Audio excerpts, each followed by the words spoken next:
Ya, bueno, el día de hoy voy a hablar sobre la fiebre en sepsis, sobre todo una rotura de un paradigma, ¿no? Si se debe o no se debe tratarla. Esto es interesante porque ya no solamente se basa en razonamientos fisiopatológicos y biológicos, sino ya en evidencia, ¿no? Entonces, este tema radica porque va en contra de un dogma que usualmente se traduce en que la enfermera me dice, doctor, el paciente tiene 38,4 grados centígrados, y nuestra respuesta a veces casi mecánica es paracetamol y medios físicos. Entonces veamos si luego de esta charla encontramos un argumento para cambiar nuestra forma de pensar e individualizar cada caso de fiebre de nuestro paciente crítico con patología infecciosa. Para ello, tenemos que hablar de dos conceptos básicos y fundamentales en el estudio del medio interno. El primero es la homeostasis. Este término acuñado por Claude Bernard en 1870 y solidificado por Cannon en 1929, le describe como la sobriedad del cuerpo que desencadena un conjunto de respuestas fisiológicas y conductuales que buscan de manera coordinada estabilizar y defender parámetros fisiológicos críticos. Es decir, para ellos, el cuerpo siempre buscará una vuelta a la normalidad con un parámetro fisiológico por alguna razón se ha alterado. Sin embargo, esto no es tan cierto, porque nosotros, para poder tolerar, responder y resistir a estados crónicos o una noxa, más bien dicho, aguda, como el estrés que genera una infección, necesitamos cambiar nuestros puntos fisiológicos para poder defendernos y luego sí volver a un punto de normalidad. Es decir, que la homeostasis debe darse, pero no debería ser de manera inmediata. Por esta razón está otro término, también de medio interno, que se llama alostasis, explica mejor lo que pasa en la vida real. Este término, que fue profundizado por Sterling, nos habla de que es la consecución de la estabilidad mediante el cambio. Así le define a la alostasis, ¿no? Más concretamente, se acuña este término para reflejar el proceso mediante el cual, para ser adaptativos, palabra importante, los organismos deben ser capaces de modificar los niveles defensivos de uno o más parámetros regulados según sea necesario para ajustarse a entornos nuevos y cambiantes. Esta parte entre homeostasis y alostasis es prácticamente muy entendida cuando se le aplica al signo fiebre. La fiebre es un ejemplo pragmático de cómo funciona la alostasis, ya que es un proceso activo en donde el organismo se adapta y cambia sus variables o respuestas fisiológicas en miras de poder salir de un desafío como es una infección. Es decir, la fiebre me cambia mi punto de corte de normalidad temporalmente hacia una temperatura más alta, pero con fines biológicos fisiológicos, ¿no? La homeostasis, por otro lado, buscaría que si un paciente con fiebre hace fiebre, normalmente por retroalimentación negativa vuelva a la temperatura corporal normal, y como eso sabemos, es lo que nosotros hacemos cuando damos un antipirético, y justamente eso es lo que hoy vamos a charlar. Entonces, la alostasis permite que el cuerpo cambie sus puntos de referencia para, por ejemplo, aumentar la temperatura durante la fiebre, creando un ambiente menos favorable para los patógenos y perfeccionando la respuesta inmunológica. Es decir, la fiebre no es solamente incrementar la temperatura, es dar el escenario ideal para que los patógenos mueran más fácil con los antibióticos y el sistema inmunológico los erradique de manera más profesional y adecuada. Lo que sí, el término carga alostática se refiere a cuando el punto de corte alostático, luego de la noxa aguda, no se recupera y permanece patológicamente alterado. En ese momento, la alostasis pasa a llamarse carga alostática y ahí sí se vuelve algo no deseable para el organismo, ¿no? Bien, entonces vean en esta diapositiva cómo homeostasis y alostasis, aunque pertenecen al medio interno y serían complementarias con temporalidad diferente, nos dicen lo siguiente: el objetivo de la homeostasis es mantener condiciones internas constantes y estables. La alostasis, en cambio, es modificar parámetros regulados para ajustarse a amenazas cambiantes. El mecanismo térmico sería una retroalimentación negativa que nosotros lo podríamos conseguir como mediante ampitérmicos o mediante medios físicos. En cambio, la alostasis es respetar ese cambio intencional en el punto de ajuste de la temperatura para poder defendernos mejor ante la infección. Y como visión, la fiebre es una falla del sistema, así le ve la homeostasis, mientras que la alostasis ve a la fiebre como un proceso activo, coordinado, táctico y necesario. Bueno, entremos ya en el tema. Con un contexto introductorio, habiendo hablado ya de homeostasis y alostasis y ejemplificando eso sobre la fiebre, diremos que la fiebre es un aumento controlado de la temperatura mediado por el hipotálamo. ¿Sí? En el hipotálamo está el centro termorregulador de los humanos y este, en respuesta a citoquinas pirógenas, por ejemplo, interleuquina 1, interleuquina 6, TNF-alfa, interferón gamma, prostaglandina E2, tienden a incrementar o generar incremento de la temperatura corporal. Esto se da gracias a que la respuesta inmune innata actúa rápidamente con moléculas llamadas PAMs, patrones moleculares asociados a patógenos. El más conocido, el lipopolisacárido de los gram negativos, que al interactuar con los Toll-like receptores de los macrófagos, generan estas citoquinas. Es decir, una infección bacteriana activará el macrófago liberará interleuquinas pirogénicas y estas a nivel hipotalámica generarán fiebre. Esto es una respuesta evolutiva y preservada por millones de años de invertebrados. En antaño, en la era preantibiótica, los sobrevivientes en gran medida se debían a qué? Podían defenderse gracias a la fiebre, que, como he dicho, mejora la función del sistema inmunológico. La fiebre es el cambio en el punto de ajuste termorregulador. Como habíamos visto, es un ejemplo claro y pragmático de alostasis, que tiene como objetivo incrementar la temperatura en aproximadamente 90 minutos para dar guerra o ataque inicial a los patógenos que nos están infectando. Como vemos aquí, esto es bastante interesante porque lo que estamos viendo es esto, ¿no? En un punto 1, las moléculas patógenas bacterianas como el lipopolisacárido ingresan al sistema, interactúan con el Toll-like receptor o Node-like receptors de los macrófagos. Estos responden con generación de citoquinas proinflamatorias y pirogénicas. Estas viajan al hipotálamo, pasan a la barrera hematoencefálica y generan fiebre alrededor de 90 minutos luego de su contacto. Esto y así se produce la fiebre en un modelo simplificado. Bien, definamos entonces qué es fiebre. Esto tiene que ser importante porque muchas veces el término fiebre ha divagado en varios puntos de corte numéricamente diferentes, ¿no? Sin embargo, ahora tenemos claro que la fiebre, la temperatura normal, oscila entre 35,6 y 38,2 y no es un signo fijo. Es decir, un mismo ser humano podría fluctuar entre estos dos rangos de temperatura en todo el día y no tener fiebre. Mientras que la fiebre ya como tal se define como una temperatura mayor de 38,3 grados centígrados de manera sostenida. Esta es una definición ya aceptada y fue dada por la Sociedad Americana de Cuidados Críticos y por la ITSA, ¿no?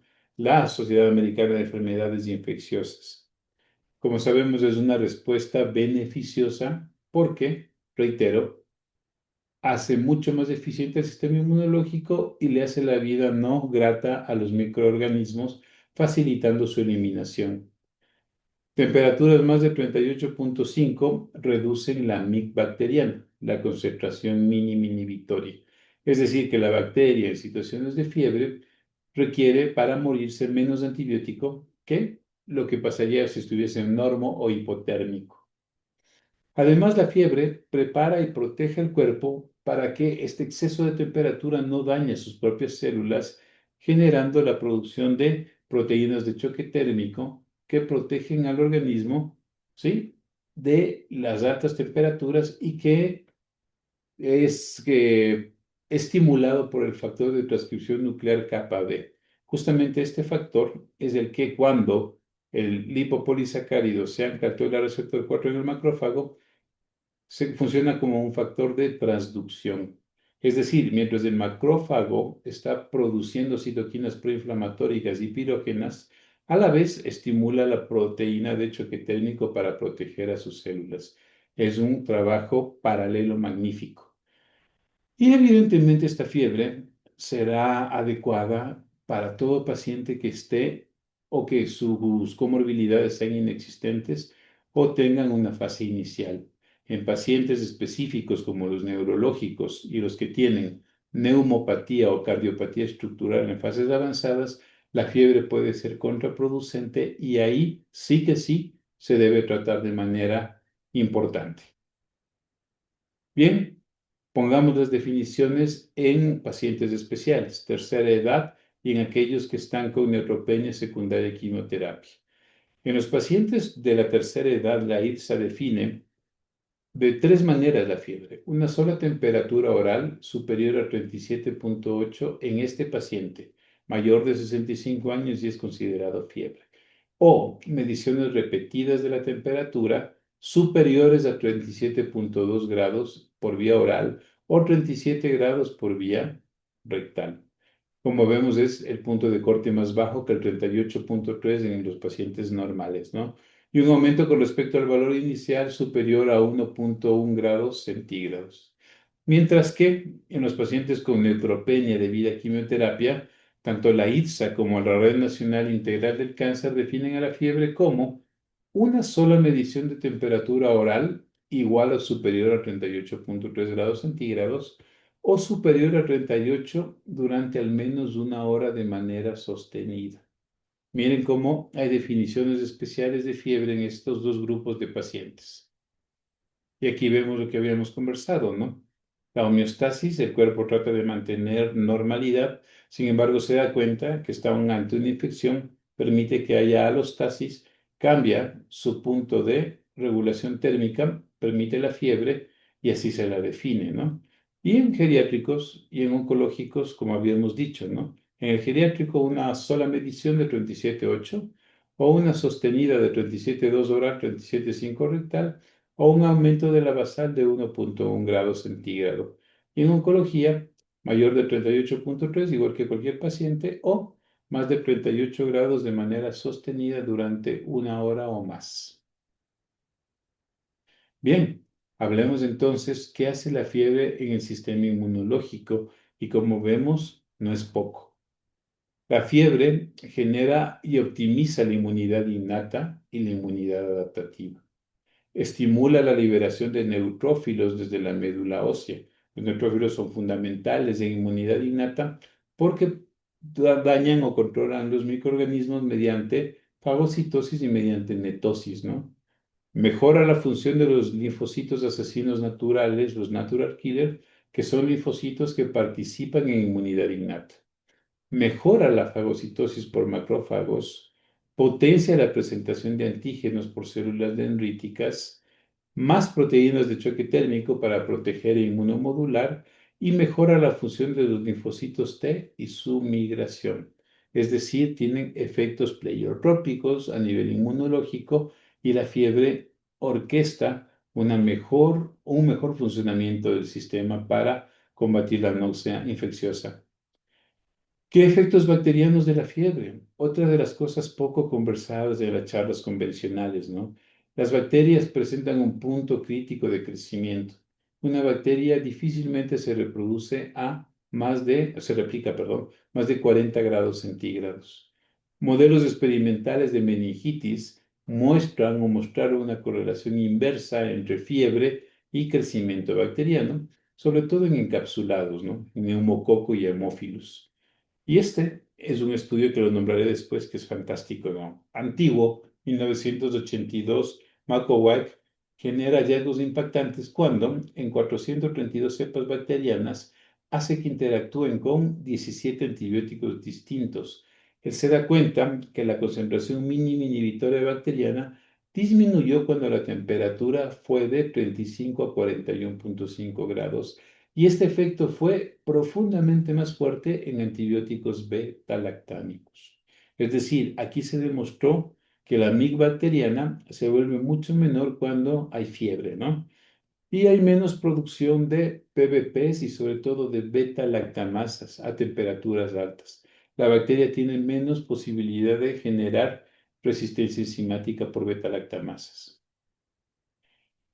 ¿Qué evidencia clínica tenemos de fiebre y mortalidad?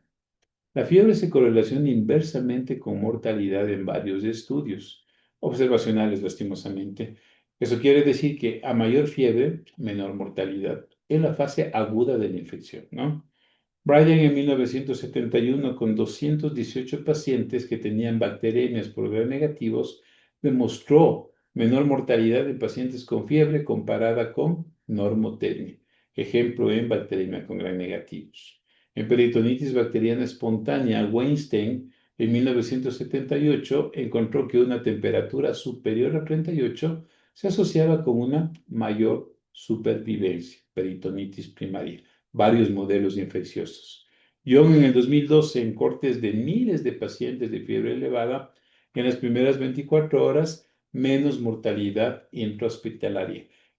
Noten que las primeras 24 horas justamente es el punto en donde se debería permitir fiebre, más no después de ese tiempo. Y de ahí en 2015, menor mortalidad en pacientes con fiebre en fase temprana de bacteremia. Vean cómo esta línea de tiempo muestra que todos estos estudios que nombré asocian a la fiebre con mayor supervivencia o menor mortalidad. Bien, los antipiréticos y la fiebre. Si nosotros tenemos un paciente con fiebre y esta fiebre no es causada por una neoplasia, por ejemplo, probablemente se va a controlar. Si no normalizar, al menos controlar. Y eso lo haremos fácilmente dando un antipirético básico como el acetaminofén o paracetamol o el metamizol o el ibuprofeno endovenoso, ¿no?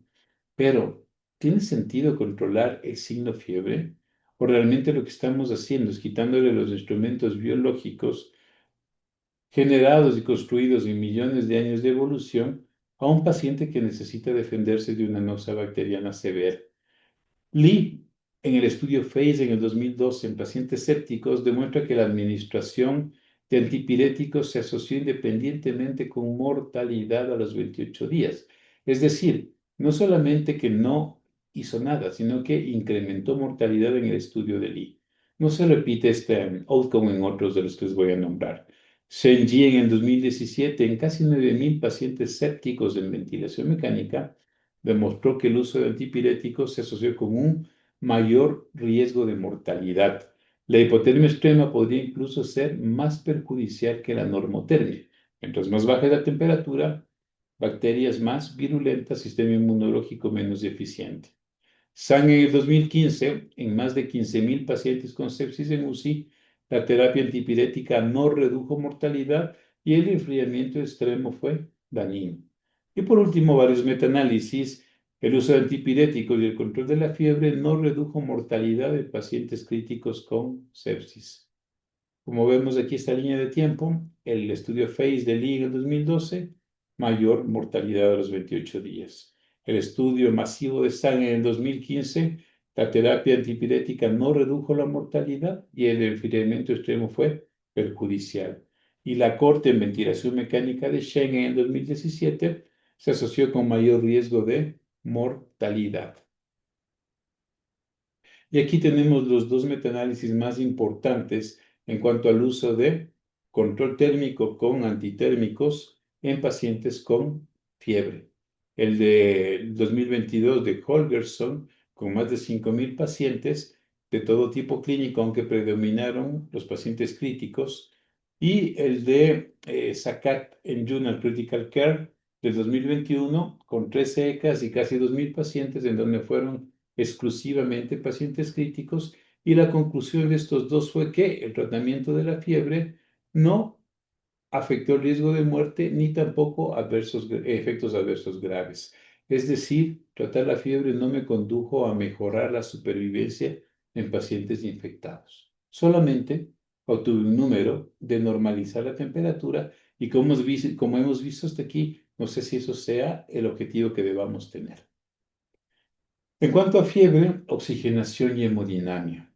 La fiebre, en el estudio de Shorke en el 2012, un RCT con pacientes con shock séptico, demostró que el enfriamiento extremo, la normotermia, disminuía las dosis de vasopresores y la mortalidad a 14 días.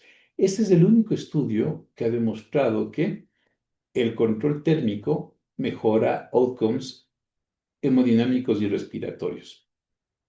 Porque todos los demás, con diseños metodológicos más robustos estadísticamente, muestran esto. El de Fogg en el 2005 muestra que la fiebre alta mejoró la PAFI y disminuyó el lactato comparado con normotermia y fiebre leve. Y Yang en el 2013 dice que la normotermia y temperaturas bajas hicieron que caiga el gasto cardíaco e incrementaron el lactato en choque séptico refractario. Si nos escapamos un rato a las ciencias básicas, entenderemos que la fiebre, mediante la curva de disociación de la hemoglobina, explica por qué la PAFI mejora, ¿no? Si recordamos, la fiebre desvía la curva desde la P50 hacia la derecha, ¿sí? Y esto me genera un incremento de la liberación de oxígeno libre. Es decir, disminuye el oxígeno ligado a la hemoglobina que se expresa con la saturación e incrementa el oxígeno libre, que es el que realmente utiliza la célula para generar energía. Y como la PAFI utiliza la PaO2, seguramente por esa razón sube la PAFI. Y el gasto cardíaco, evidentemente, si recordamos la fórmula fisiológica, gasto cardíaco es igual a frecuencia cardíaca por volumen de eyección sistólica, la fiebre da taquicardia y por ese mecanismo aumenta gasto cardíaco. Fisiología entendida en pacientes con sepsis. Hipertermia permisiva, entonces, hemos llegado a un punto en donde la fiebre no es el villano, no es el signo a controlar, más bien es un estado temporal que nos podría ayudar a ser más eficientes en la erradicación microbiana y en mejorar el sistema inmunológico. Entonces, la hipertermia permisiva surge al entender toda esta fisiopatología previa y decirnos lo siguiente. Primero, la fiebre debe ser medida adecuadamente. Es decir, para saber que tengo fiebre, la forma y el instrumento de medición tienen que estar calibrados y debe ser el que sea más cercano a la realidad. Por ende, en ausencia, en la mayoría de centros de temperatura central, la medición oral o rectal debería ser la forma universal de medir temperatura. La axilar y la timpánica son totalmente erráticas en paciente crítico y se alejan de manera ostensible al gol estándar. Entonces, en hipotermia, la temperatura menor a 37 grados deberíamos generar calentamiento. Recuerden que el enfriamiento severo daba peores desenlaces en pacientes con sepsis. La temperatura entre 37 y 40 grados, que sería realmente pacientes en hipertermia, no debería recibir antipiréticos ni medios físicos y deberíamos permitir en esas primeras 24 horas este término acuñado como hipertermia permisiva, permitir hipertermia durante las primeras 24 horas entre 37 y 40 grados, evidentemente mientras esta fiebre no sea nociva. Y en temperaturas mayores de 40 grados hay sí antipiréticos, pero no con el objetivo de normalización de la temperatura, no normalización térmica, sino como un objetivo de 38 grados centígrados, ¿sí? Y no normotermia. Bajamos de los más de 40 grados nada más, pero no volvemos al patrón homeostático de normalidad. ¿Qué fármacos usar? Paracetamol, ibuprofeno, metamizol, el que tengamos disponible. Y esto gráficamente expresa lo que es la hipertermia permisiva, ¿sí? Mantenernos entre 37 y 40 me genera mejoría en la respuesta inmune, inhibición en el crecimiento bacteriano, incremento en la susceptibilidad bacteriana y reducción en la expresión de las PBPs y de las beta-lactamasas. Cuando tengo hipotermia, es decir, menos de 37, debo generar calentamiento, llegando a 38 como objetivo. Cuando tengo hipertermia más de 40 grados, debo bajar la temperatura con objetivos no normales y un objetivo real sería 38 grados centígrados. Y como vemos aquí, esto es homeostasis versus alostasis, pero en un punto medio, la fiebre puede convertirse en una carga alostática en tres tipos de pacientes específicos. Carga alostática era algo nocivo. Neurocríticos, en donde el permitir fiebre incrementa el metabolismo cerebral, por ende, por la doctrina de Monroe-Kelly, me incrementaría la cantidad de sangre y de flujo sanguíneo cerebral y me podría llevar a mayor hipertensión endocranial. El neurocrítico es un paciente que se sale de la lista de la hipertermia permisiva. El EPOC grave y la falla cardíaca en fase NIHA 4, es decir, neumopatía estructural o cardiopatía estructural en fase terminal, no debería recibir o permitirse fiebre porque va a incrementar la demanda de oxígeno, incrementar la tasa metabólica y descompensar antes que ayudar a este tipo de pacientes. Tres pacientes claros que no entran en el grupo de hipertermia permisiva porque aquí la alostasis se vuelve más carga alostática o nociva que ayuda para combatir la infección. Y bien, como habíamos dicho en el estudio de McCoy, habíamos visto de manera tan interesante cómo el tazar varias cepas con varios antibióticos, los betalactámicos se beneficiaban mucho de tener hipertermia. Por eso los betalactámicos ahora son llamados antibióticos tiempo dependientes, pero también tal vez antibióticos temperatura dependientes, un término bastante bonito y muy elocuente, ¿no? De lo que hemos conversado. ¿Por qué? Porque la potenciación hipertérmica del efecto microbicida de los betalactámicos es un hecho y ningún estudio real del betalactámico se ha hecho en pacientes muy febriles. Es decir, las dosis de beta-lactámicos podrían ser un poco más bajas si permitiríamos fiebre, o la misma dosis sería más eficiente bactericidamente con fiebre. Menos beta-lactamasas por estrés térmico y mejor actividad además, es decir, menos resistencia enzimática a beta-lactámicos cuando tenemos fiebre. Los beta-lactámicos y la fiebre son dos situaciones que al asociarse podrían generar efectividad en la erradicación microbiana por esto que hemos visto, ¿no? Como ustedes ven acá, básicamente el punto de inflexión térmica, aquí tenemos la MIG en fiebre baja, la temperatura corporal sube y el beta-lactámico actúa de mucho mejor, con mucho mejor perfil. Y bien, ya para concluir, la temperatura y la fiebre, ¿cómo debemos medir? Si tuviésemos o estaríamos en un mundo ideal o en un centro de grandes recursos, siempre los métodos de monitorización de la temperatura central serán los que se acercan a la temperatura exacta. Sin embargo, estos son invasivos, son extremadamente costosos y prácticamente ningún centro los dispone de manera sistemática, ¿no? Los termístores para catéteres de arteria pulmonar, los catéteres vesicales con termistor, los termístores de balón esofágico. Cuando estos dispositivos están instalados, la medición es precisa y la temperatura realmente se acerca a la temperatura hipotalámica, pero como les he dicho, es más la excepción que la regla. En nuestro mundo real, sin tener estos dispositivos, deberíamos medir la temperatura a nivel oral o a nivel rectal, ya que la temperatura axilar de la membrana timpánica, de los termómetros no invasivos de arteria temporal, y de los termómetros de punto químico no o distan mucho de la temperatura central. En pacientes con un tubo endotraqueal en donde la boca esté abierta, la temperatura oral no es una buena idea y la temperatura real sería su sucedáneo, su subsecuente, ¿no?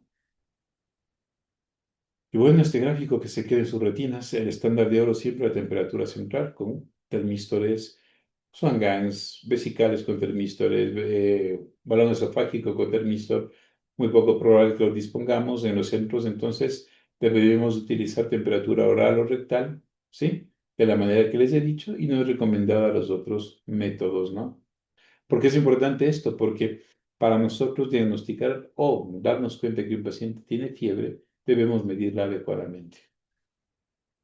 Bien, y para terminar, las conclusiones de esta revisión que fue publicada en la revista de la IRSA y que son sustentadas por la Sociedad Americana de Medicina Crítica, en pacientes críticos con fiebre se sugiere evitar el uso rutinario de antipiréticos con el fin específico de bajar la temperatura. Recomendación débil, evidencia de calidad moderada. Esta parte debería quedarse en nuestra mente y en nuestros ojos, el nuevo estándar de cuidado. En pacientes críticos con fiebre, sugerimos evitar el uso rutinario de antipiréticos con el fin específico de bajar la temperatura. ¿Por qué? Porque como hemos visto, la fiebre es más una aliada que una enemiga y dentro de las primeras 24 horas podría potenciar el escenario luego de haber dado un buen antibiótico y dar un manejo de fechos adecuado para resolver más rápidamente la anoxia infecciosa.